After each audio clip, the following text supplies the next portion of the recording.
Salut, c'est Rudy et je vous souhaite la bienvenue pour ce nouvel épisode des Secrets du kayak. Le but de ce podcast est de vous partager ma passion du kayak de course en ligne et de partir à la rencontre des champions. Qui sont-ils et que font-ils pour performer au plus haut niveau? Aujourd'hui, c'est le premier épisode avec un slalomeur en la personne de Yves Prigent. Plusieurs fois médaillé au championnat du monde, j'en ai profité pour lui poser toutes mes questions sur cette discipline bien différente de la course en ligne. Toutefois, quelles sont les similitudes entre et surtout, que peut-on apprendre du slalom pour mieux performer? Quels sont donc les secrets de Yves? J'espère que l'épisode vous plaira. Salut Yves, comment vas-tu aujourd'hui? Écoute, ça va très bien.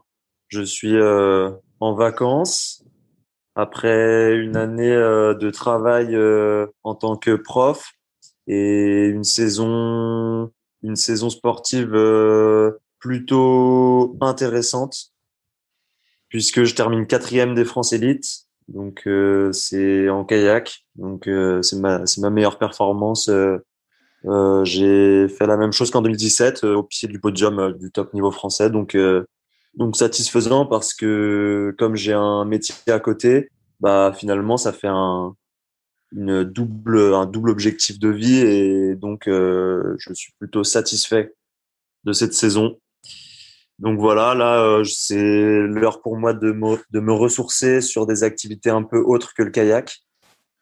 Donc pas mal de courses à pied, de bateaux, on va dire de presque on pourrait dire de sorties en mer, de golf, et puis du temps passé, on va dire en famille et en couple. Donc voilà. Je suis super content de t'avoir aujourd'hui parce que c'est le premier podcast où on va parler un peu de slalom et je voulais commencer par que tu m'expliques comment toi tu as découvert justement le kayak de slalom.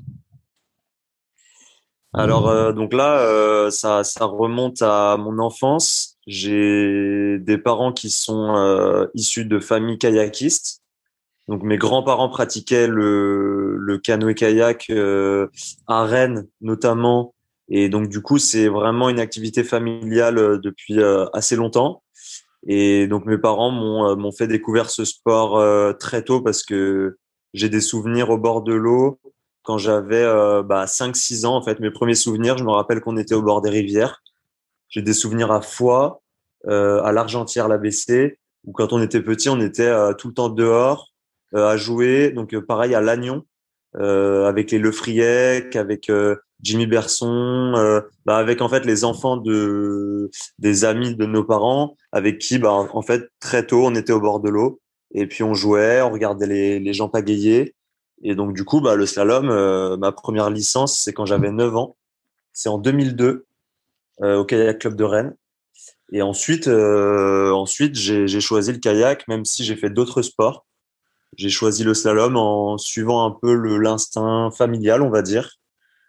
Et puis finalement, c'est ma vie aujourd'hui. Je pense que c'est une grande partie de ma vie et je regrette pas parce que je pense que c'est un sport où finalement on apprend beaucoup de choses. On apprend à se débrouiller, on rencontre beaucoup de gens, on voyage et puis on apprend aussi à presque, on pourrait dire, à vivre avec le milieu naturel qui nous entoure quand on a la chance de découvrir des belles rivières. Est-ce que Donc tu voilà. ressentais pas une pression quand tu étais enfant justement pour faire du kayak, vu que ta famille était un peu issue du milieu? Tu te sentais pas obligé d'en faire?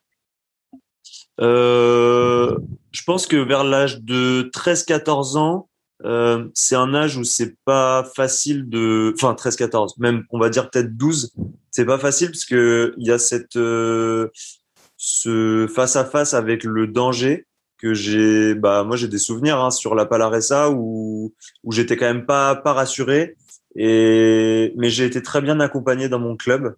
Je pense que mes parents ils m'ont mis au club parce qu'ils voulaient pas justement être trop avec moi tout le temps et les stages club m'ont donné goût vraiment à l'activité. Je pense que ma grande sœur elle a essayé, elle a pas aimé. Donc non, on n'était pas obligé, mais je pense que c'est le temps passé au club et les stages, je pense notamment les stages d'été, qui m'ont vraiment donné le goût par les gens avec qui on est en fait. Donc le sport en lui-même plus le côté un peu un sport la grande famille du kayak, les championnats de France tous les ans. Et donc, du coup, non, je me suis pas du tout senti forcé.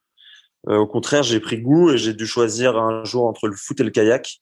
Et Rennes, en fait, ma ville, c'est quand même une ville où il y a le football qui est quand même assez populaire. Mais j'ai fait le choix du kayak. Donc voilà, par le goût de l'activité. Est-ce que à partir de quand tu as fait des compétitions en slalom? Ma première compète, c'était Servon-sur-Vilaine. Je pense que j'avais 10 ans. Ah ouais. Donc, ouais, non, je suis arrivé très vite dans la compète, mais en même temps, ça m'a tout de suite plu. Je pense que, je pense que c'est le fait d'avoir un peu cette adrénaline quand tu as un dossard. Et j'aime vraiment le côté technique. Je pense que les analyses de parcours, très tôt, j'ai trouvé ça assez riche. Euh, et puis, je me suis jamais lassé de ça, en fait. Le côté, bah voilà, il y a les entraînements, il y a une préparation. C'est vraiment le côté préparation jusqu'à une échéance. Et le jour J, tu sais que c'est le jour pour lequel tu t'es préparé. Et ça, je trouve, ça te tient en haleine. Et là, je me suis rendu compte, même ces dernières années, que sans compète, c'est difficile pour moi de m'entraîner. Et quand j'ai pas une échéance, en fait, je ne me sens pas capable, en fait, d'aller à l'entraînement tous les jours. Et au contraire, ouais, quand il y a une date, ça me met dans un projet de préparation. Et c'est ce que j'aime le plus, je pense, enfin, c'est une des choses qui me font adorer la compétition et la pratique. Est-ce que plus jeune, tu as essayé les autres activités du kayak, à savoir de la descente ou de la course en ligne? Alors ouais, j'en ai fait beaucoup. J'en ai fait beaucoup parce qu'en Bretagne, on avait les Yawank, c'était assez populaire et c'était une compétition vraiment bien organisée avec 4 étapes, course en mer, descente, course en ligne et slalom. Et donc à la fin, on avait un classement général. Et pareil, donc il y avait les régates nationales de l'espoir. Donc même si j'avais le bras dans le plat, parce que je m'étais blessé, j'avais participé avec la Bretagne. J'avais pu être avec eux et donc finalement non, j'ai énormément pratiqué descente, course en ligne, un peu moins Ocean Racing parce que bon, c'était un peu moins la pratique du club, mais en fait j'ai passé beaucoup de temps dans des bateaux longs sur le Scorf. J'ai beaucoup de souvenirs sur le Scorf en descente, c'est des très bons souvenirs d'ailleurs. J'ai participé à des championnats de France de descente.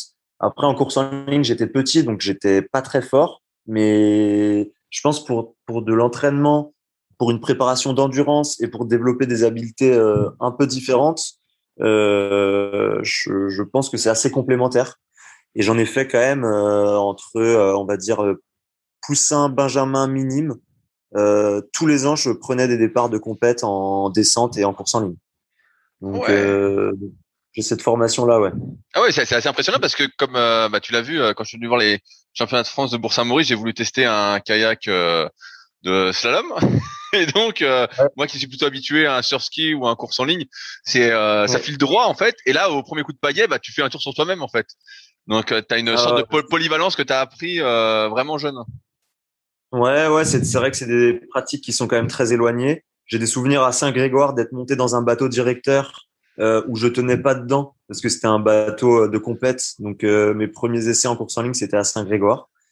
Et après, c'est vrai que enfin, c'est quand même diamétralement opposé dans le sens que en course en ligne, on est en confrontation directe sur de l'eau calme.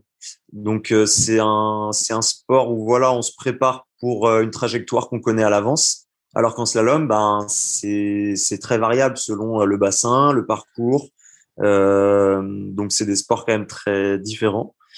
Mais non, après c'est un autre plaisir. Je pense que on a cette chance dans notre sport d'avoir plusieurs activités et ça a été non, pendant mes années ouais, encore une fois Benjamin minime, ça a été un plaisir de passer du temps dans des bateaux longs, mais j'étais pas très bon.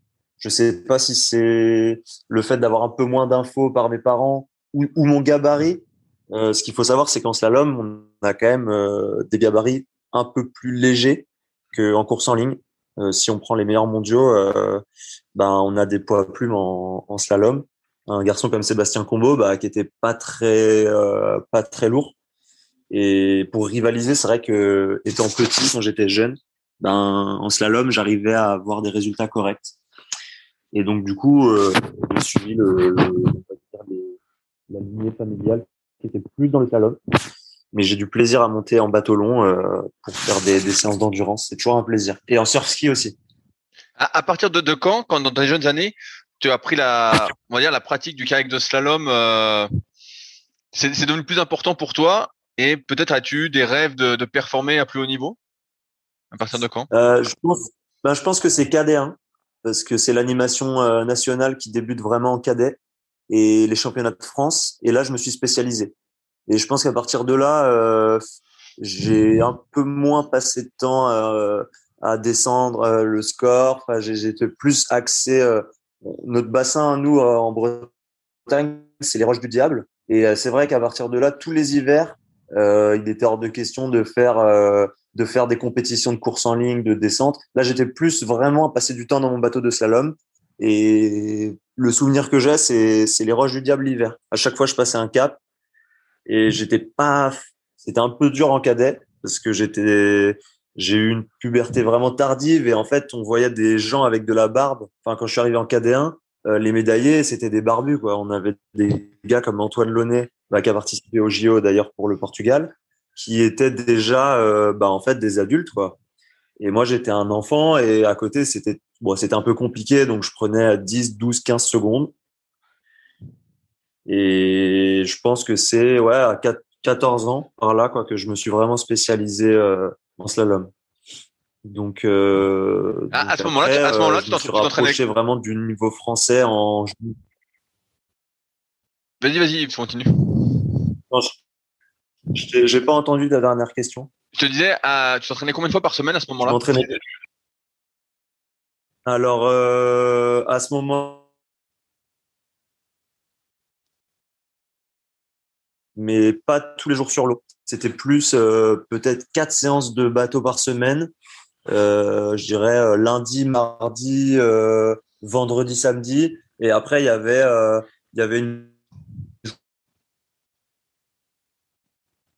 du renforcement musculaire, des circuits training. Mais en fait, on était déjà à une séance par jour. Et puis après, je pense que c'est en arrivant en junior que là, c'est passé à 2 séances par jour. Donc c'était quand même assez complet, hein. On était déjà quand même sur des bases d'entraînement où on était tous les matins sur l'eau à 7 heures. Enfin, pas tous les matins, mais on était tous les jours sur l'eau, pardon. Et on se levait 2 fois par semaine à 7 heures pour aller sur l'eau avant les cours. Donc, en fait, je m'entraînais plus à l'époque, je m'entraînais plus qu'aujourd'hui. Enfin, en tout cas, cette année, quand je bosse, je m'entraîne 1 fois par jour. À l'époque, j'étais à 2 séances. Quand j'avais 16, 17, 18 ans, on enchaînait, on faisait une séance le midi, une séance le soir, quand on pouvait, quand les cours le permettaient. Parce que là, tu avais une scolarité aménagée à ce moment-là? Ouais, j'ai eu la chance d'être au lycée Sévigné. Donc, on a vu passer des champions là-bas, quand même, quand on voit Nicolas Gestin, Cédric Joly, ma petite sœur Camille, Mathurin, Madoré. Donc, c'est quand même une lignée de gens qui performent, enfin, qui sont champions du monde ou en tout cas en équipe de France. En fait, au lycée Sévigné à Cesson, on avait le mardi après-midi qui était dégagé pour l'entraînement.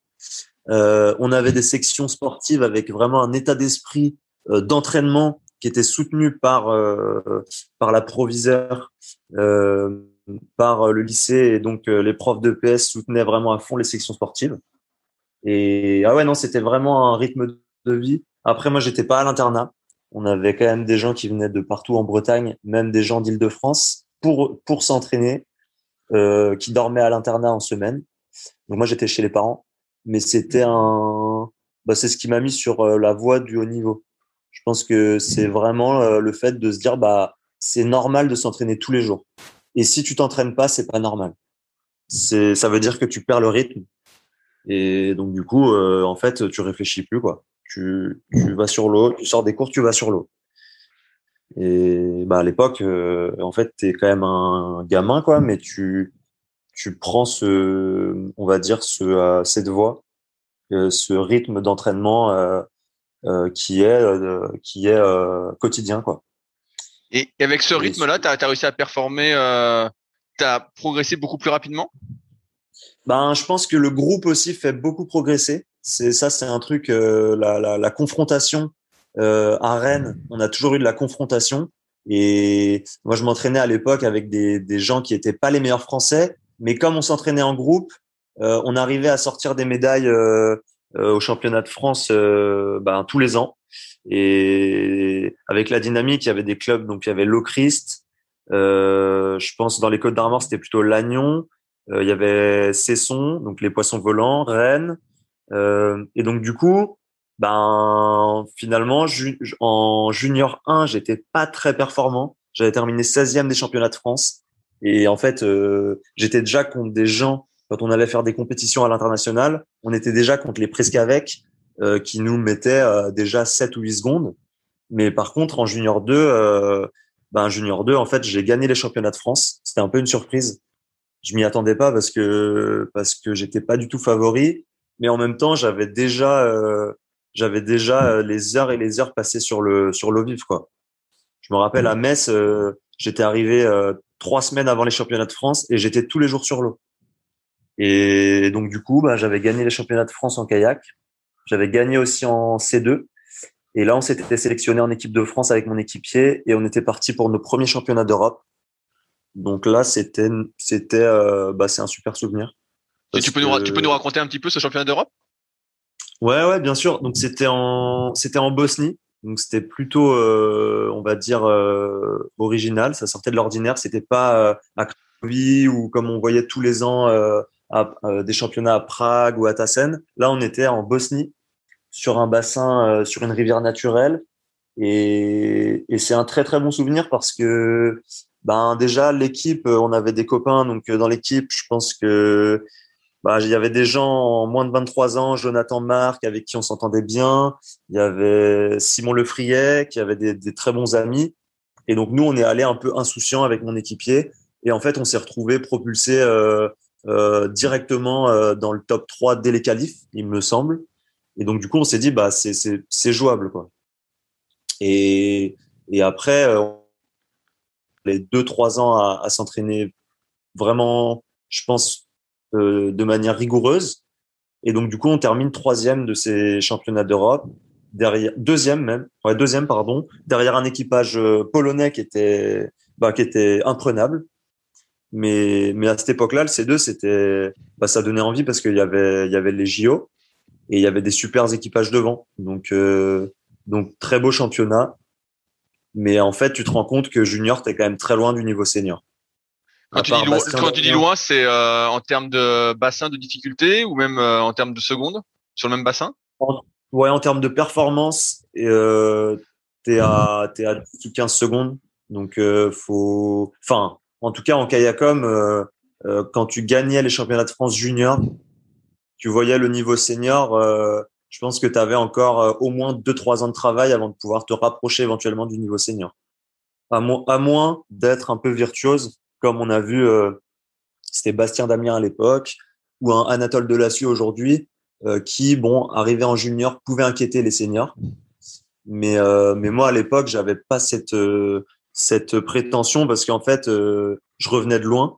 Je revenais j'étais pas du tout attendu et donc du coup le fait déjà de monter en N1 je trouvais ça super mais par contre j'avais déjà l'ambition de performer au niveau mondial et du coup c'était plus en C2 parce que j'avais l'opportunité de le faire parce que j'ai trouvé un équipier avec qui ça matchait bien et aussi on avait au pôle France on avait Thierry Saïdi qui avait fait les JO en C2. Et donc du coup, à partir de là, quand tu as une médaille aux Europes, tu réfléchis pas trop quoi. Tu te mets dans ce truc. Donc j'ai choisi le biplace. Et justement, tu vas peut-être me lever d'un doute, mais toi aujourd'hui c'est du kayak. Là, tu parles de C2, c'est canoë? Ouais, c'est canoë. On en a fait beaucoup petit, donc j'arrivais à faire les deux. J'ai fait longtemps les deux. Je pense sur au moins une vingtaine de compétitions nationales, j'ai dû doubler. Et, là, c'était assez partagé les avis. Il y avait des gens qui me disaient de me concentrer plus sur le C2, d'autres qui me disaient que c'était intéressant de doubler. Et en fait, il y a pas trop de règles. Je pense que j'ai vu beaucoup de performances. J'ai longtemps suivi les performances de Fabien Lefebvre, qui m'inspiraient beaucoup. Et ensuite, on a eu d'autres exemples de personnes qui doublaient, notamment chez les dames. Mais en fait, l'avantage de doubler, c'est que finalement, si tu fais une seule embarcation, bah, t'es obligé de breaker certains moments dans la saison. Et moi, en fait, je me rendais compte que quand je rentrais d'un championnat en C2, je repartais direct à l'entraînement en kayak. Et pendant des années, on me disait, ah ouais, mais c'est marrant que tu arrives à performer sur les N1. Parce que je faisais régulièrement des top 5 sur les N1. Et on me disait, c'est marrant, tu arrives à faire ça sans t'entraîner en kayak. Mais en fait, les gens savaient pas que quand je rentrais de stage en C2, je coupais pas, en fait. J'enchaînais direct en kayak. C'est-à-dire que le lendemain, j'étais en kayak sur l'eau. Après avoir fait, je sais pas, 3 semaines de tournée. C'était mon plaisir, c'était de retrouver mon embarcation monoplace. Et la particularité du C2, c'est qu'en fait, tu débriefes de tout le temps quand tu es sur l'eau. Avant chaque parcours, après chaque parcours. T'as un peu moins la phase je vais sur l'eau, je navigue comme bon me semble. C'est plus une embarcation où tu es obligé de tout verbaliser. Donc des fois c'est super parce que voilà, c'est partagé, et des fois ça amène une certaine lourdeur. Et donc du coup quand on rentrait de stage, on avait fait un bon stage en C2 ou des compètes, je repartais sur l'eau, et le kayak ça me permettait de me retrouver, on va dire, de m'évader seul sur voilà, retrouver un peu de comment dire de solitude sur l'eau. Et donc en fait ben j'ai passé, je sais pas combien d'heures j'ai passé sur l'eau, mais en cumulé ben depuis cette période-là, je pense que il y a pas mal d'heures. En fait, plusieurs faudrait compter, ça serait intéressant de compter. Qu'est-ce qui a fait que tu as arrêté le C2? Ben, plusieurs facteurs. Premier facteur, je pense que le fait qu'on soit un sport amateur, bah en fait mon équipier il a choisi de se concentrer sur son boulot, ses études, parce que en fait on avait quand même beaucoup mis l'accent sur la compète, et financièrement je pense qu'au bout d'un moment c'est un choix de vie, hein. Soit tu bosses, soit tu fais du bateau. Mais bon, quand t'es aux portes de l'équipe de France, ben ça paye pas forcément un loyer, quoi. Donc à moins d'avoir des parents qui sont vraiment à fond, bah en fait il faut choisir, quoi. C'est souvent le choix se fait entre, je pense, entre 21, 22, 23 ans. Et du coup au sortir de la catégorie jeune, mon équipier m'a dit que lui il avait eu la sensation de voilà de bien profiter de sa carrière sportive, mais il voulait se consacrer à sa carrière, on va dire, professionnelle. Et donc du coup, il a choisi d'arrêter, et je pense que ça allait en même temps que la fin du C2 au JO, donc un peu moins attrayant parce que bah voilà, la fédération soutient un peu moins, il y a un peu moins de concurrence, on ne sait pas si ça va être encore dans les pôles, etc. Donc c'est arrivé un peu en même temps, le fait de voilà de finir ce projet qui était une belle un beau parcours, je pense, parce qu'on a quand même récupéré au passage des médailles mondiales.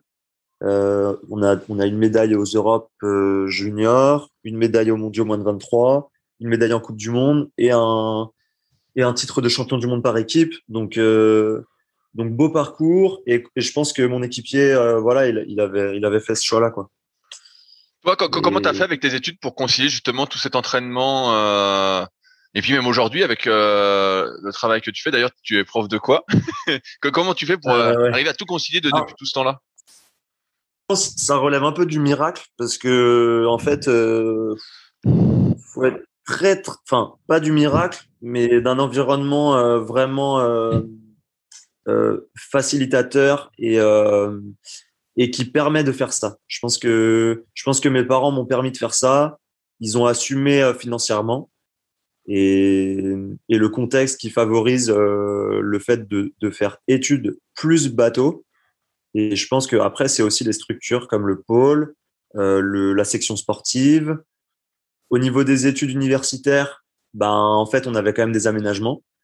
On pouvait passer les examens en différé, et donc ça m'a permis de faire les deux, et ça m'a aussi on va dire mis en difficulté, parce que je pense que l'année où j'ai passé mon concours pour être prof, bah en fait c'était une année qui était très dure, mais en fait bah s'il fallait le refaire, je le referais, quoi. Parce que parce qu'en fait, les gens à côté de moi, ils faisaient des soirées, ils partaient en vacances. Et en fait, entre les soirées et les championnats, bah, tu choisis. Et en fait, moi, j'ai choisi les championnats, quoi. Et je pense que c'est un peu comme quand tu choisis de faire que du bateau et que tu vas au JO et que tu décroches une médaille, ou alors que tu choisis de faire un boulot. Et là encore aujourd'hui, je pense que on se rend compte que le sport qui est soi-disant amateur, en fait, il est pro, quoi.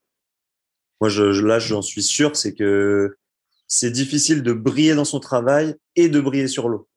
Ou alors, il faut peut-être faire des cycles ou mettre un accent peut-être sur certaines saisons où tu dis, bah là, je me prépare pour les JO, je travaille moins, mais là, je me rends compte que en fait, bah, cette année, en fait, j'ai travaillé et j'ai fait quatrième. Donc c'est bien, mais c'est pas assez bien pour être en équipe de France. Et donc du coup, la satisfaction, elle est quand même très grande. Elle est plus grande que quand je ne travaillais pas. Et en fait, quand je travaillais pas, c'était moi, ça ne me convenait pas parce qu'entre les séances, je faisais rien.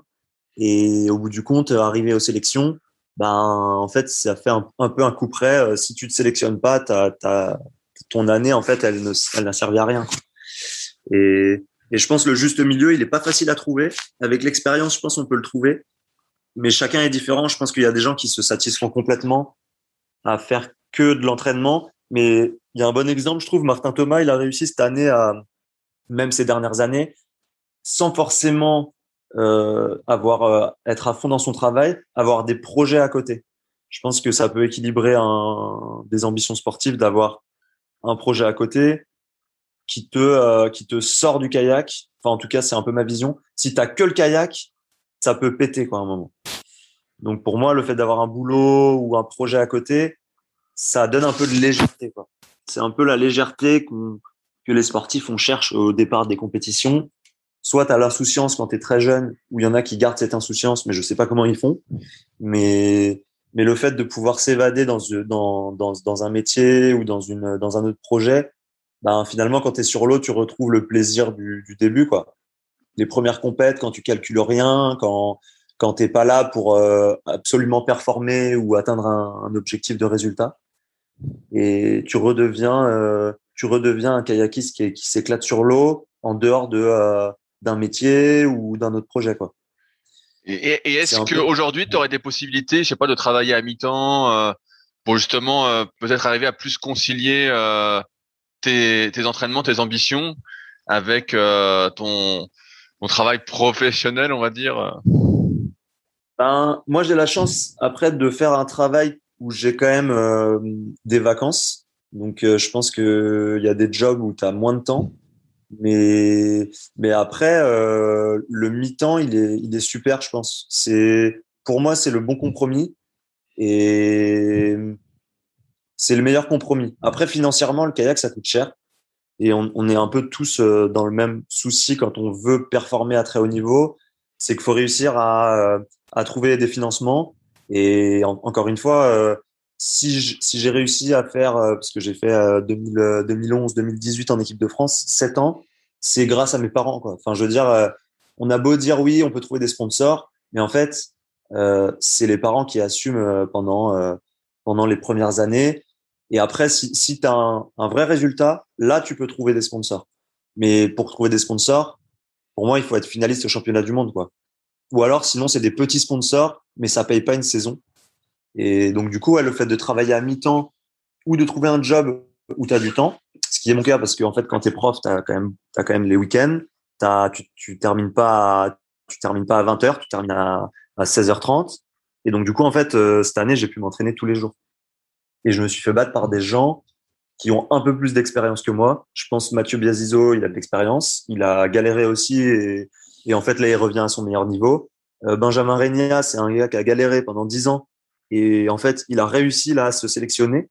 Et donc en fait c'est là où je pense que cette année je suis satisfait parce que d'assumer un travail à temps plein, ce qui correspond à 20 heures quand t'es prof, plus les préparations de cours, plus s'entraîner tous les jours et avoir cette ambition de performer, bah en fait si tu fais le bilan, bah c'est très bon. Enfin en tout cas tu profites et tu savoures ce genre de résultats.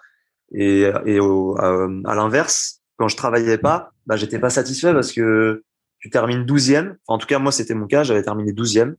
Et en fait, tu te rends compte que tu t'es entraîné pour terminer 12e, quoi. Donc, le rapport qualité-prix, comme dirait mon père, il est pas bon. Et donc, bah, il y a cet équilibre à trouver entre bosser un peu ou beaucoup et accorder du temps pour l'entraînement. Et surtout, bah, bien communiquer avec les gens qui t'entraînent, qui t'accompagnent dans ton job, ou tes collègues. Parce que si t'arrives à être efficace, bah, tu peux être efficace partout, quoi. Et donc, du coup, bah, la prochaine étape pour moi, c'est peut-être d'être un tout petit peu plus haut au niveau sportif, peut-être à mettre un peu moins d'énergie dans mon boulot, avec des missions un peu moins, on va dire, élargies sur des heures, enfin moins d'heures sup, ou voilà, trouver le bon compromis, quoi. Parce que j'allais te dire, est-ce que cette place de quatrième te satisfait finalement? Si on enlève tout ce qu'il y a autour, est-ce que tu vises pas plus que ça? Ben, si je me sélectionne, j'abandonne mon métier parce que les sélections sont au mois d'avril. Donc, ça sera une satisfaction qui serait différente. Et si je serais très fier de me resélectionner en équipe de France, parce que je l'ai déjà fait. Mais donc, du coup, en fait, je deviendrais 100% kayakiste sur une période allant de mai à septembre. C'est ce que fait ma petite sœur, c'est ce que font beaucoup de sportifs. Et après, ben le sport est devenu professionnel en kayak, donc en fait, quand tu te lèves le matin, bah tu fais ton petit déj parce que enfin tu fais un petit déj équilibré qui correspond aux besoins énergétiques. Tu surveilles ça, tu vas t'entraîner. Après ta séance, tu dois te reposer pour repartir l'après-midi. Le soir, il faut te divertir un peu pour te sortir. Et en fait, tu fais ta séance étirement. Et en fait, c'est un boulot, quoi. Si tu veux vraiment être professionnel, ben bah tu rentres dans une autre sphère qui est le sportif professionnel. Et bah, quand on voit les résultats au JO, on voit que bah, tous les pays progressent en fait. Tu vois les Slovènes qui sont en kayak qui ont une médaille d'or, qui n'en avaient pas forcément il y a quelques années. Tu vois que les Français on n'en a pas. Et donc du coup, bah, il faut remettre en question le système. Même si on a des super places, quatrième, cinquième, bah, ça fait une petite boule quand même. Tu te dis, putain, ça fait chier, quoi. Mais ça m'étonne, enfin, ça me surprend pas du tout. Parce que on a eu des médailles pendant très longtemps. Et là, c'est peut-être finalement, ça tombe peut-être au bon moment. Je pense à 3 ans des JO chez nous, peut-être que ça va nous remettre un peu d'humilité. Ça va nous permettre de voir que ben, les étrangers ont progressé et que notre système, ben, il marche pas à tous les coups, quoi. Il n'est pas parfait. Et donc, du coup, bah, si on veut être très bon dans 3 ans, je pense qu'il va falloir réussir à repartir sur on va dire, de l'humilité, du respect vis-à-vis des autres nations, vis-à-vis de la concurrence, du travail à fournir. Ça me ferait autant rêver de savoir qu'on est des champions olympiques dans 3 ans qui seraient mes concurrents directs, Mathurin Madoré, Anatole Delassus, que je sois sur le podium. Mais il faut absolument qu'on y soit, quoi. On n'a pas le droit, je pense, dans 3 ans de pas être sur les podiums, comme on a fait là sur Tokyo, quoi. Même si Tout on à a des l'heure, belles tu places. parlais du fait que c'était un sport qui revenait cher. Moi qui n'y connais rien, j'ai une question qui me vient. Est-ce qu'il faut plusieurs bateaux, qu'un bateau différent en fonction du bassin sur lequel on va faire une compétition, par exemple? Alors oui, je pense que à très haut niveau, oui, parce que les bassins sont très différents. Et si tu veux être performant, tu dois être capable de t'adapter et de faire des bateaux en fonction des bassins, mais c'est pas toujours possible. Il faut avoir un constructeur, faut avoir l'envie de le faire, et c'est aussi une prise de risque. Je pense que c'est un peu risque et nécessité. Ça dépend vraiment des athlètes, mais si tu navigues sur Bourg-Saint-Maurice ou sur Tokyo, je pense que c'est pas les mêmes contraintes. Là maintenant, c'est beaucoup de bassins artificiels. Et donc, du coup, on a des bateaux quand même assez adaptés aux bassins artificiels. Mais ben, les champions en slalom, on voit que les formes évoluent quand même peu en ce moment. et les meilleurs ont tendance à garder le même bateau.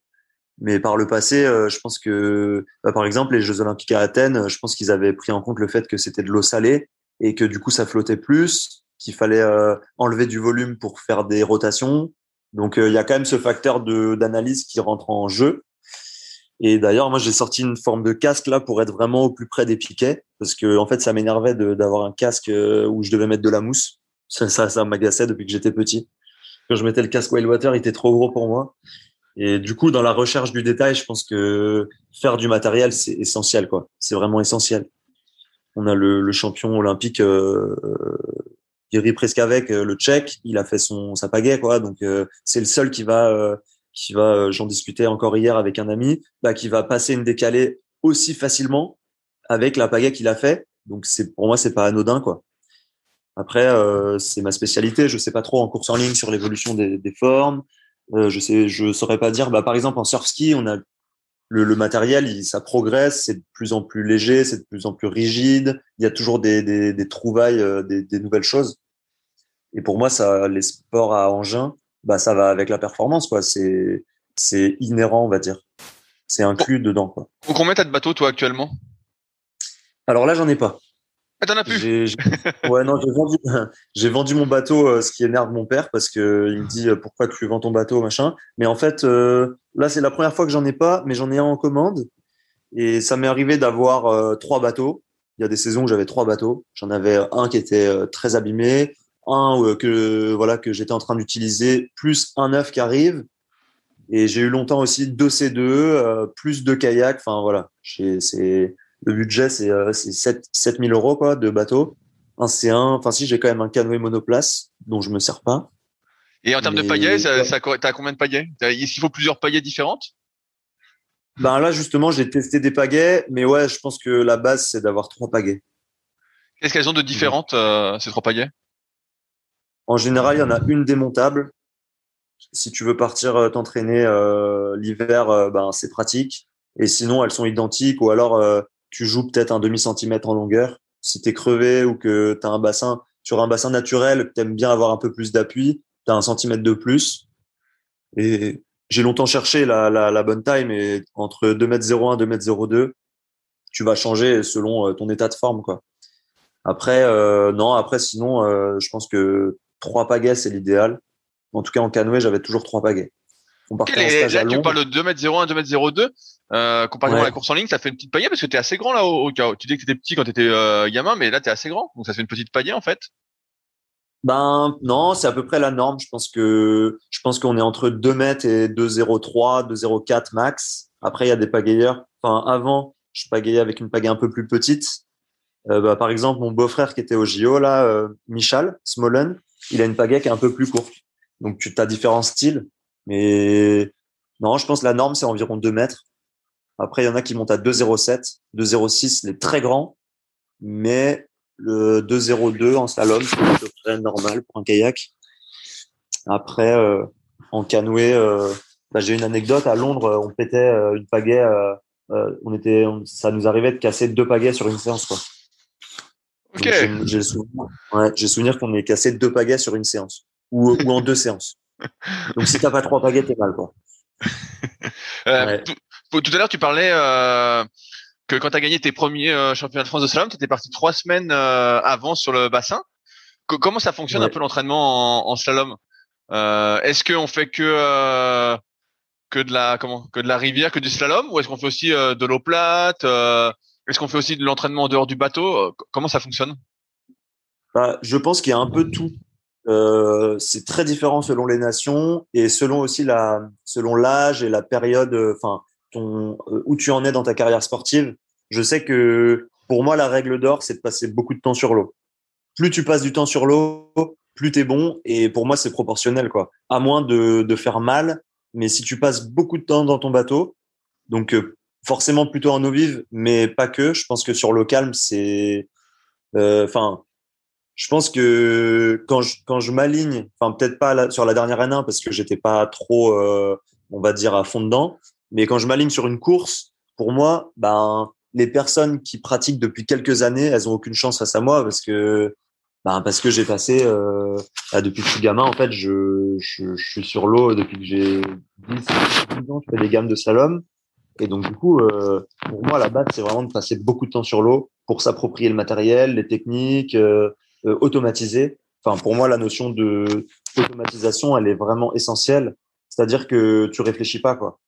Quand tu vois un champion faire la manche, tu dis c'est incroyable, mais en fait, pour lui, c'est juste normal, quoi. Et donc, du coup, pour que ça devienne normal, c'est le temps passé dans le bateau, à passer des portes, des vagues, des pauses, faire déclencher des stops, des décalés. Et en fait, à la fin, ça devient, c'est un peu comme les musiciens font, quoi.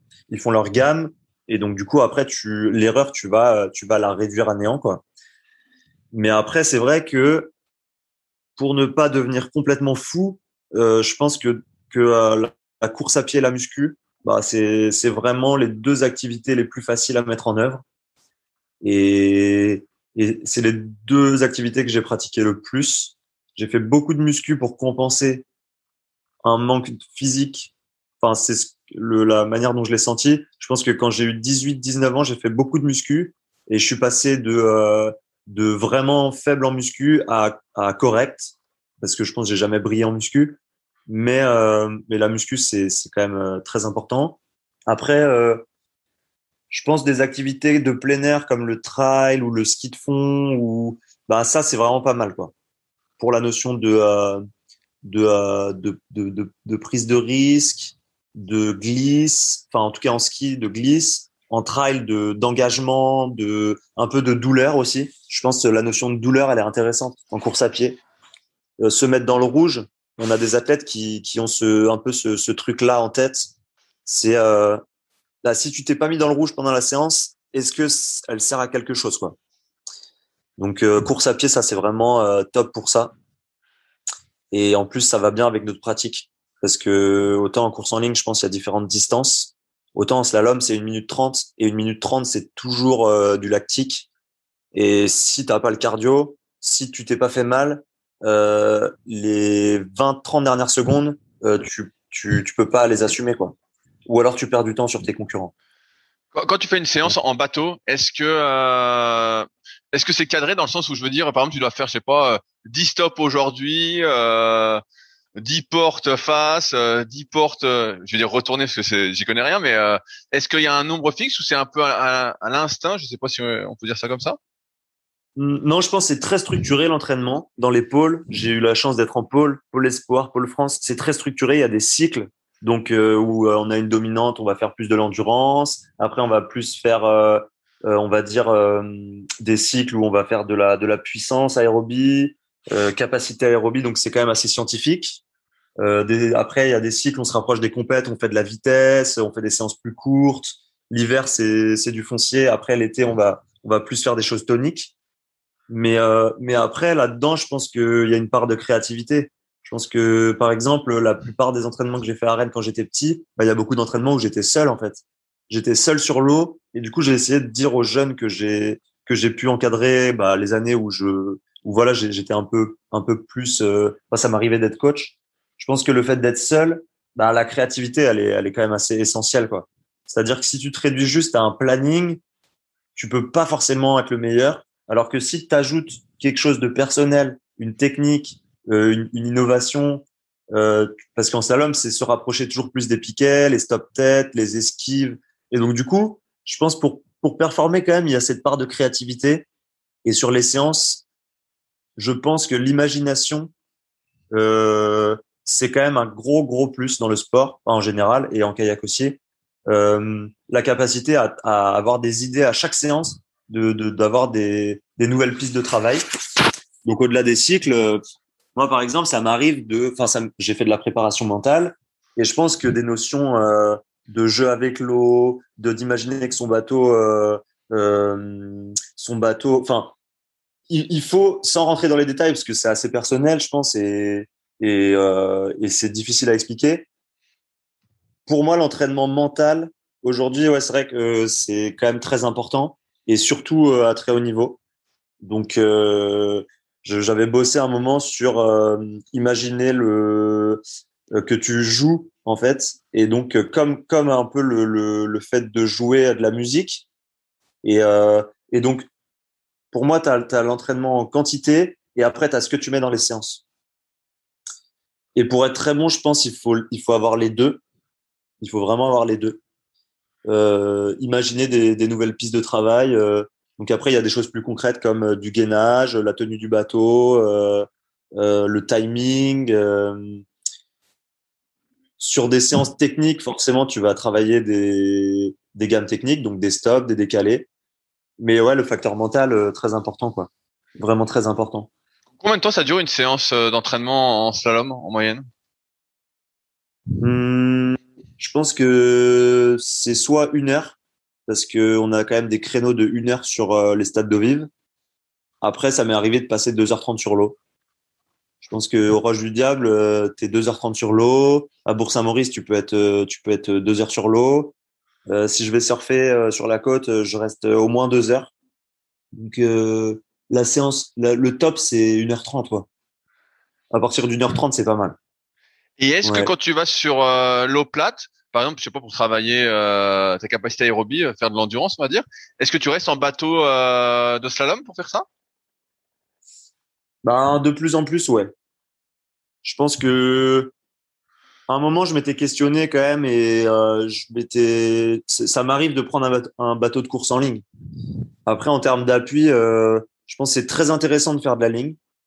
Ça, c'est sûr, mais il faut avoir du matériel. Donc après, pour moi, c'est très intéressant de prendre un bateau long si tu fais vraiment une sortie sur un plan d'eau qui vaut le coup, où tu as de la place, ou alors en mer.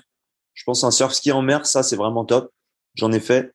Mais après, pour travailler l'appui sur le plat, la plupart de l'année, on reste dans nos bateaux de slalom. Ok, mais donc Ouais. moi qui ai essayé ce bateau de slalom sur du plat, j'ai l'impression que t'avances pas, tu sens pas la sensation de glisse. Tu sais, bah, tu as fait du surski, donc tu vois bien la sensation de glisse qu'on a en surski.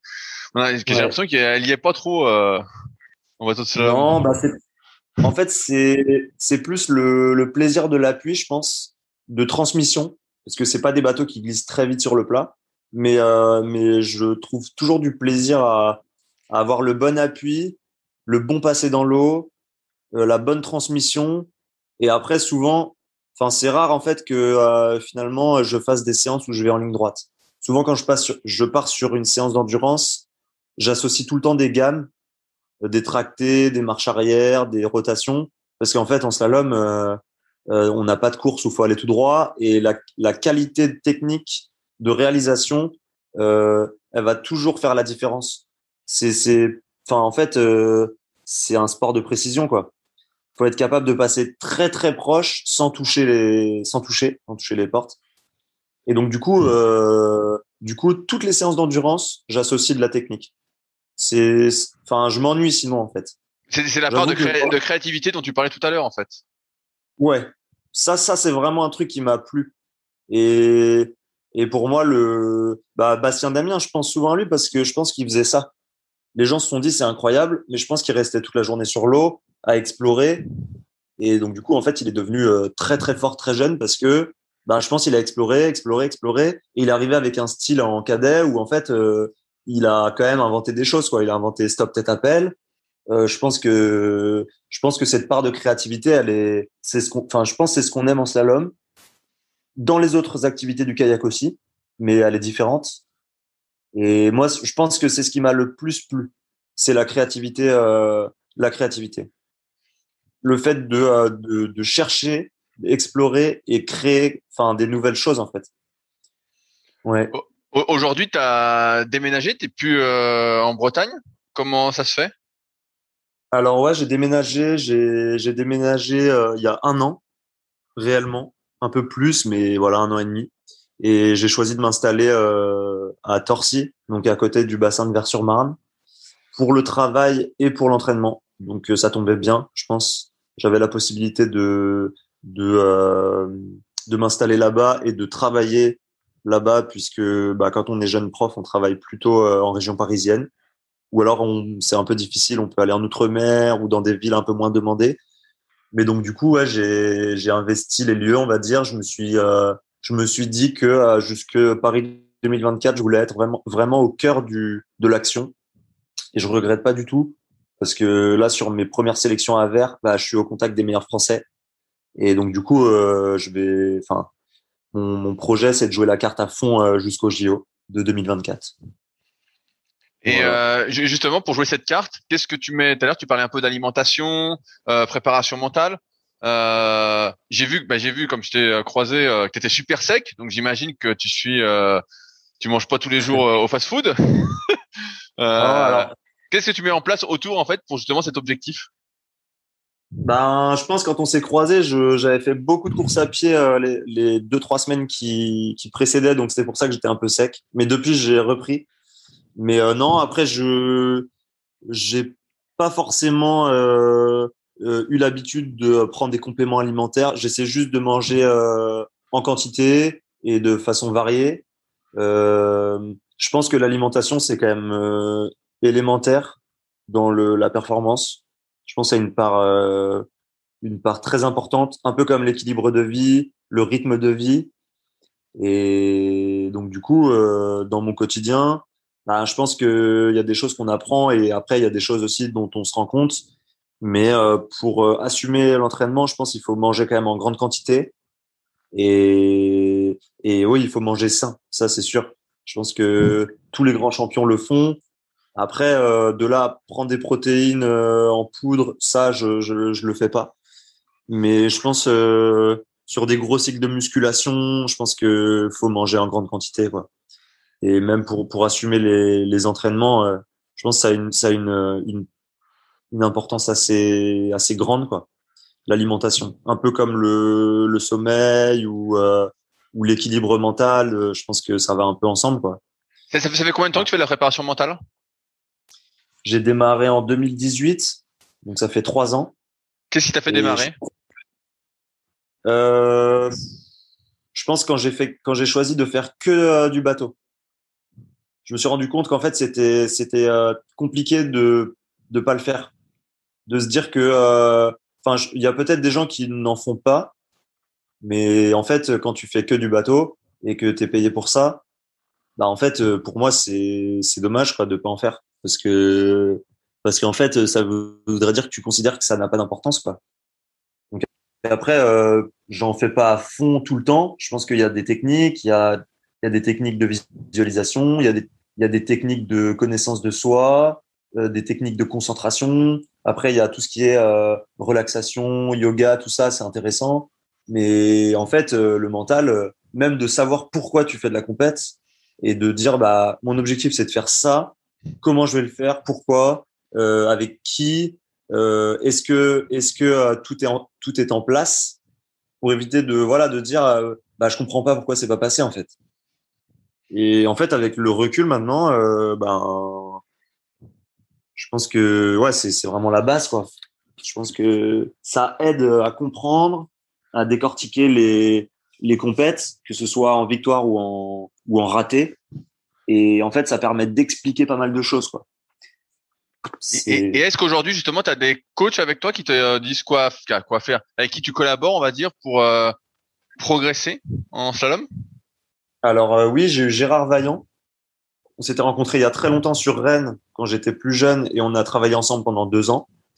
Et ensuite, cette année, j'ai pas ressenti le besoin de faire de la prépa mentale parce qu'avec mon job, en fait, j'avais pas mon esprit n'était pas, j'avais tout le temps des choses à faire.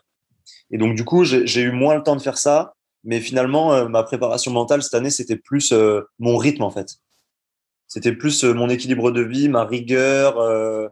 Et aussi, j'ai eu la chance d'être avec Vivien Colobert là sur les sélections. J'ai mon père qui me suit donc globalement. Et là, je ressentais un peu moins le besoin d'en faire. Mais ben, je pense qu'en fait, l'avantage, c'est quand tu fais de la prépa mentale, en fait, t'apprends des techniques. Et donc, du coup, tu peux t'en servir plus tard, un peu comme si tu as des séances techniques où tu apprends à faire des choses, là, tu as des séances mentales où tu apprends à faire des choses. Et donc, du coup, tu peux les réinvestir sans forcément avoir quelqu'un qui est là. Donc du coup, c'est de l'apprentissage, quoi, tout simplement. Et est-ce que, tu vois, c'est la question un peu suivante, c'est j'ai l'impression que pour performer, tu vois, il faut un peu un staff autour de soi. Là, tu as parlé de tes parents, le préparateur mental. Est-ce que tu as un kiné qui te suit, par exemple?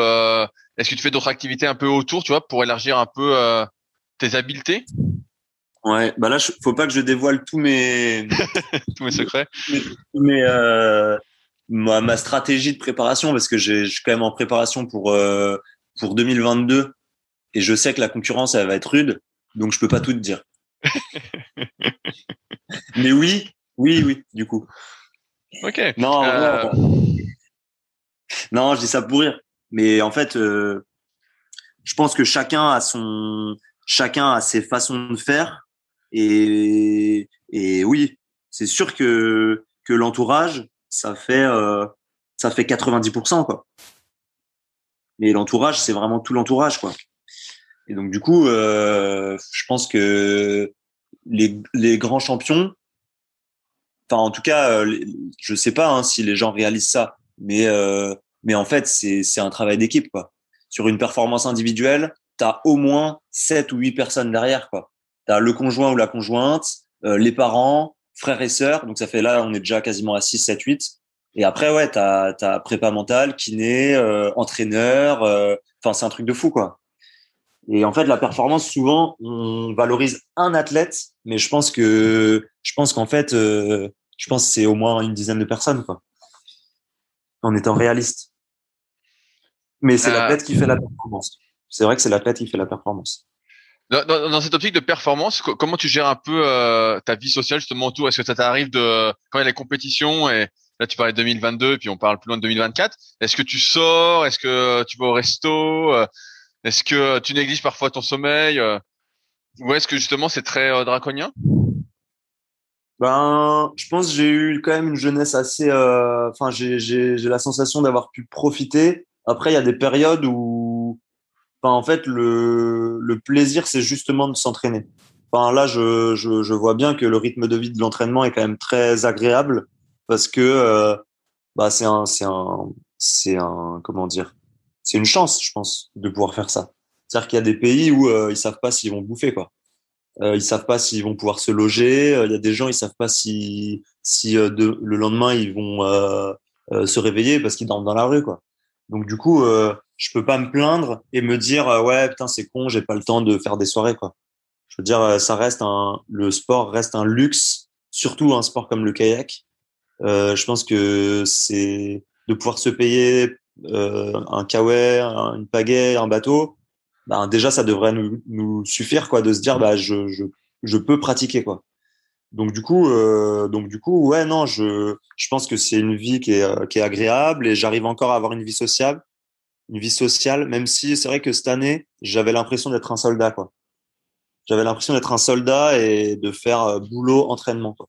Boulot, entraînement, boulot, entraînement, boulot, entraînement. Mais, bah, en fait, je suis quand même super heureux de le faire. Je suis heureux d'avoir un boulot, je suis heureux de m'entraîner et de répéter ça parce que je le fais avec des gens qui sont intéressants. Je fais un métier qui me plaît, que j'ai choisi. Donc, du coup, en fait, c'est super, quoi. C'est vraiment super. Est-ce que ta Et copine même fait si, du kayak? non, pas du tout. Elle n'en fait pas. Elle fait du sport ou c'est vraiment t'as essayé Ouais, ouais, ouais. de séparer? Ah, pardon? Ben, je te demandais si elle faisait du sport et donc tu m'as répondu oui, mais je disais si sinon elle fait peut-être pas de sport et t'as essayé de séparer pour justement avoir une fenêtre un peu d'aération de l'esprit, tu vois. Non, non, non, c'est une sportive. C'est une sportive. Et je pense que elle me soutient beaucoup dans mon projet de compétition. Et non, non, elle est dans un autre domaine qui m'intéresse aussi. Et je pense que c'est une force parce que en fait, c'est quand même super. Comment dire? Pas confortable, mais c'est ressourçant quoi, de pouvoir discuter de ses doutes ou de ses plaisirs. Et je pense que c'est partagé. Et je pense que souvent les champions, les gens qui font des grandes performances, bah en fait, c'est quand même ça revient un peu à ce que je disais tout à l'heure, un travail d'équipe, quoi.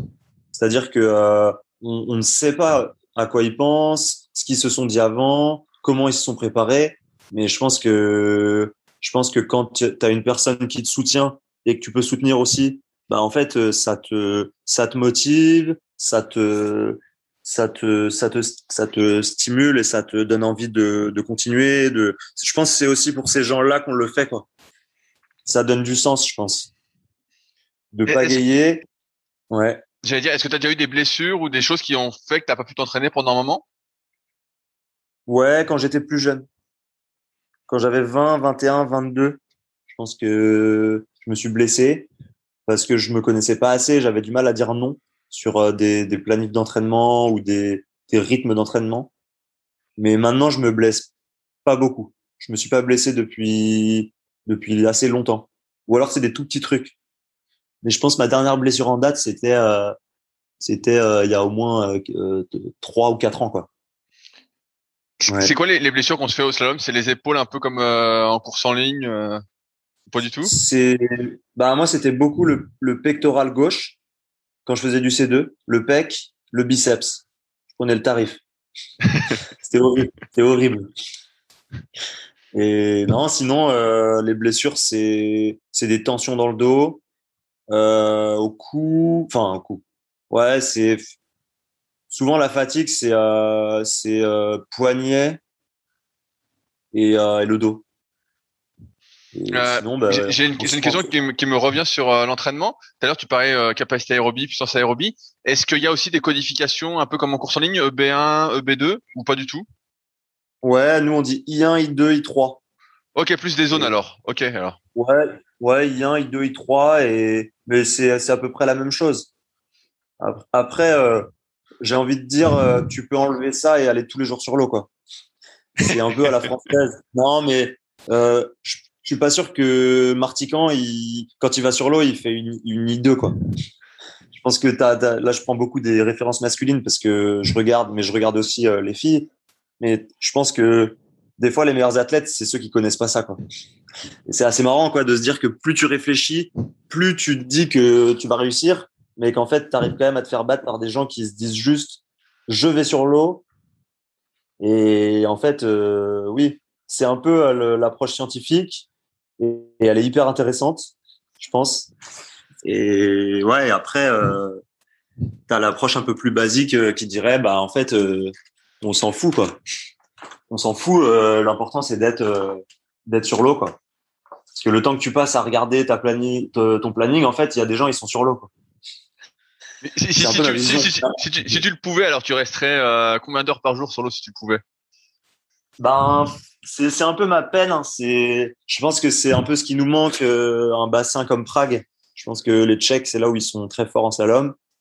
Ou Augsbourg, hein. C'est des bassins qui tournent H24. Et c'est un peu ma déception de ma carrière sportive qui est en cours. C'est de pas avoir de site comme ça où je peux vraiment rester sur l'eau. Je dirais que c'est le point faible des équipes de France. Enfin, même si on a Bourg-Saint-Maurice, mais Bourg-Saint-Maurice, enfin, encore une fois, il y a des lâchers d'eau, quoi. Et c'est toujours un peu frustrant d'attendre leur pile pour être sur l'eau et de savoir que pendant ce temps-là, nos amis tchèques, ben ils enchaînent, ils enchaînent. Après, on a quand même des super sites. Et là, au contraire, je pense qu'on est peut-être le pays avec le plus de bassins. Et c'est ce qui nous permet d'être très fort. Je pense que la variété des sites, c'est quand même assez extra, quoi. Ouais, parce que là, par exemple, à Vers, le bassin tourne pas tout le temps? À Vers-sur-Marne, non, c'est des créneaux, c'est très réglementé. D'ailleurs, c'est assez cher, mais c'est des créneaux d'1h15. Combien ça Du coup, coûte? c'est entre 12 et 20 euros, ça fluctue, mais c'est une quinzaine d'euros. Ok, ah ouais, donc ça c'est à rajouter au budget Ouais, en fait. Donc si tu veux t'entraîner, je sais pas, 2 fois dans la journée, tu peux être tout de suite à 30 balles ouais, quoi. ouais, c'est ça. Ouais, donc Ah ça, ouais. c'est le fait. Ouais, c'est un investissement. Bah, Vers-sur-Marne, c'est particulièrement cher. Après, c'est un investissement, hein. C'est comme acheter un bateau ou une pagaie, quoi. Ça fait partie du budget à prévoir. Ouais, ouais, sauf que là, si tu vas tous les jours, imaginons que tu vas tous les jours, 2 fois par jour, ça fait 900 € dans le mois. Ouais, et justement, je pense que c'est pour ça en fait que faut, il faut bien calculer son coût, quoi. Au niveau budget, je pense que c'est toujours à l'équilibre. Après, non, après ça va. Il y a quand même des créneaux collectifs et donc du coup, il y a la possibilité de se regrouper, de pas payer trop cher. Ou en tout cas, quand tu vas sur l'eau, enfin, je me suis dit ça hein, depuis que je suis arrivé à Vers. tu peux pas aller sur l'eau et y aller comme ça, quoi. Il faut vraiment avoir un objectif de séance ou si t'es crevé, faut pas y aller, quoi. Ou alors Et- avoir un abonnement. Est-ce que tu as déjà fait des stages à l'étranger? Tu parlais justement à Prague. Est-ce que tu as déjà été sur des bassins comme ça, justement, où ça tourne H24? Ouais, donc l'été, hein. Principalement l'été, on a fait beaucoup de stages depuis toujours, hein, depuis que je suis cadet. L'été, c'est passer un maximum de temps sur l'eau à Augsbourg, Prague, Bratislava, c'est un peu différent. Il y a quand même un peu plus de créneaux, mais le bassin peut tourner. Et ouais, donc du coup, c'est vraiment les occasions pour passer beaucoup de temps sur l'eau. Mais l'hiver aussi, bah, c'est les bassins naturels, hein. Je pense que nous, notre spot de référence, c'est les Roches du Diable. Et là, tu peux te faire plaisir, ouais. Tu Justement, peux là, te faire tu vraiment parles plaisir. de l'hiver bah, je reviens sur la course en ligne, mais en course en ligne, souvent, ils font une petite coupure l'hiver ou alors vraiment des stages à l'étranger. Toi, j'ai l'impression que tu fais pas du tout de coupure l'hiver, justement, tu vas à fond. Bah, c'est risqué de faire une coupure, quoi. Si tu fais une coupure, bah là, par exemple, en ce moment, je fais une coupure, mais j'ai 27 ans, quoi. Enfin, quand t'as 16, 17, 18, si tu fais une coupure, tu peux pas gagner les championnats de France ou faire de l'équipe de France, quoi. Ou alors c'est une coupure parce que tu as enchaîné vraiment longtemps. Mais si, il faut faire des coupures, mais il faut les mettre au bon endroit dans la saison. Je pense que nous, c'est souvent après les championnats du monde. Donc c'est souvent, quand tu es en senior, c'est après le mois de septembre. Donc c'est octobre, novembre. Et là, cette année, comme je suis pas en équipe, bah, ma coupure, en fait, c'est maintenant parce que après, je sais que quand je vais reprendre, je vais me remettre à fond dedans. Donc c'est soit après les piges une petite coupure ou après les championnats du monde, quoi. Mais Mais quand tu parles de coupure, là, tu fais plus du tout de sport ou tu fais quand même plein d'activités annexes? en vrai, c'est un peu compliqué de pas faire de sport, hein. Je pense que non, mais je fais partie des gens qui se sentent mal, quoi. Je pense que c'est dur, c'est vraiment dur de pas faire de sport. C'est une corvée, mais ouais, c'est une vraie corvée, je pense. C'est je préfère varier, quoi. Je préfère faire des randonnées au moins, mais ne pas se dépenser, c'est compliqué, quoi. Et ça dure combien de temps cette coupure entre guillemets? Bah, vraiment, si t'as fait un programme complet de sélection, si t'as fait Coupe du Monde, Championnat d'Europe, Championnat du Monde, je pense que c'est important de faire une coupure de 2 semaines. Ok, ouais, donc Et pas si long que ça. par contre, pendant 2 semaines, il faut vraiment pas que t'approches un bateau, quoi. Ouais. Donc toi là, tu t'arrêtes que 2 semaines alors, par exemple. Ben, non, ça peut être un peu plus long, mais c'est des cycles. Je pense après les JO, un athlète peut se reposer pendant 2 ou 3 mois, pendant 6 mois. Ça, c'est possible. Si ça fait 4 ans que tu te prépares, c'est un peu proportionnel, quoi. Après, si tu as performé et que tu as vraiment mis toutes tes tripes dans un truc et que tu as besoin de prendre 6 mois, il faut vraiment les prendre, par contre. Mais après, chacun jauge, quoi. Pour moi, c'est vraiment quelque chose aussi des fois un peu émotionnel. C'est le moment, tu dois sentir que si tu coupes pas, c'est la merde, quoi, parce que ça va péter et des fois c'est le burn-out après, quoi. Mais là, par exemple, là, je dois aller en musculation dans 10 minutes. Moi, je dis ça pour rire, mais je suis censé faire un break, mais en fait, c'est chiant, quoi. C'est un peu pénible, pour être poli, Ouais, de ouais, de mais pas, je de vois pas- ce que tu veux te dire. Je vois bien ce que Ouais, tu veux dire. Et ouais. aujourd'hui, qu'est-ce qui te manque pour gagner? Si tu avais un truc à dire, qu'est-ce qui te manque? C'est une bonne question. Bah justement, je pense que si j'avais la réponse, ça serait pas si drôle, je pense. Est-ce que tu as des hypothèses? Peut-être un tout petit peu de un facteur que je connais pas forcément, mais qui pourrait s'apparenter à une forme de sagesse. Parce qu'aujourd'hui, t'es un peu, j'exagère un peu, mais un peu foufou. Non, non, je cherche, je pense. Après, j'ai déjà gagné, hein, mais j'ai déjà gagné, par contre. J'ai gagné des courses régionales, j'ai gagné des courses nationales, j'ai déjà gagné des courses de pige. j'ai gagné, enfin j'ai déjà gagné quoi.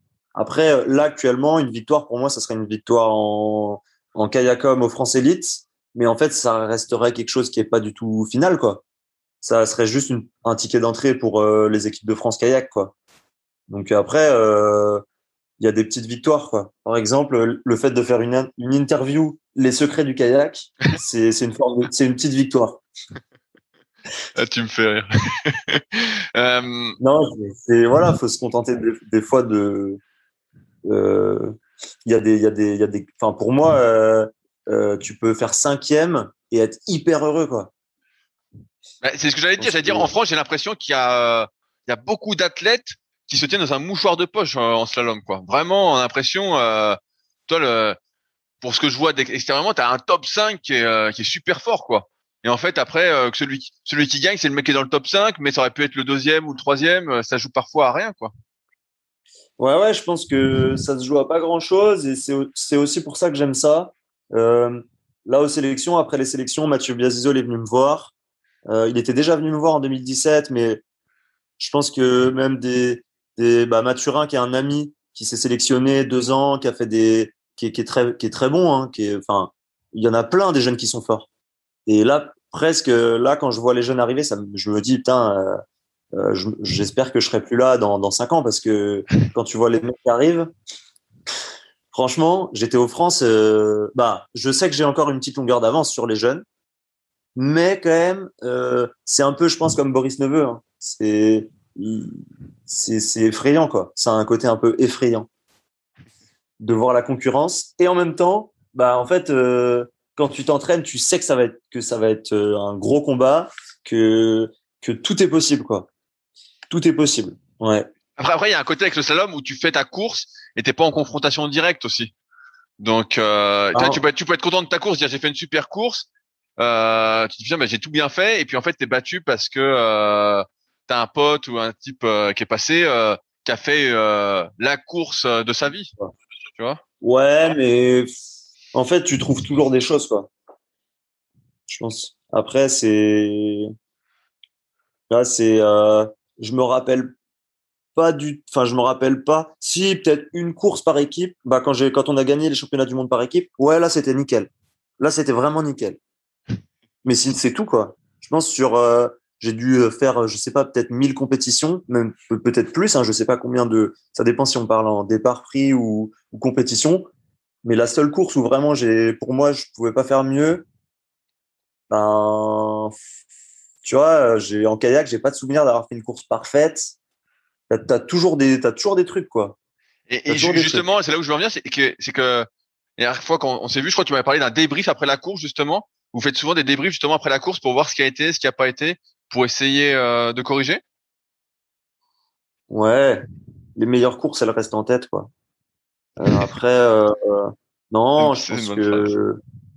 que, non, je pense après, si on peut conclure là-dessus, je pense que faut que j'aille m'entraîner parce que j'ai prévu ça, mais non, après, l'analyse, elle se fait toujours à chaud, mais elle est toujours différente à froid, quoi.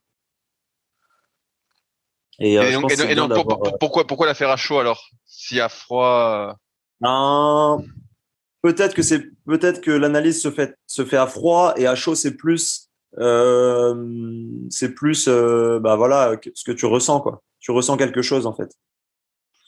Donc c'est pas l'analyse d'une course, elle se fait un peu en différé et et voilà après je pense que c'est en slalom après la course c'est toujours un peu pareil, c'est les vérifs de pénalité mais euh, mais voilà, après une analyse, ouais, se fait plutôt à froid et après à chaud, ouais, c'est les émotions. C'est un peu ma vision. ça marche. Ben, j'ai une dernière question pour continuer mon Et- apprentissage du slalom.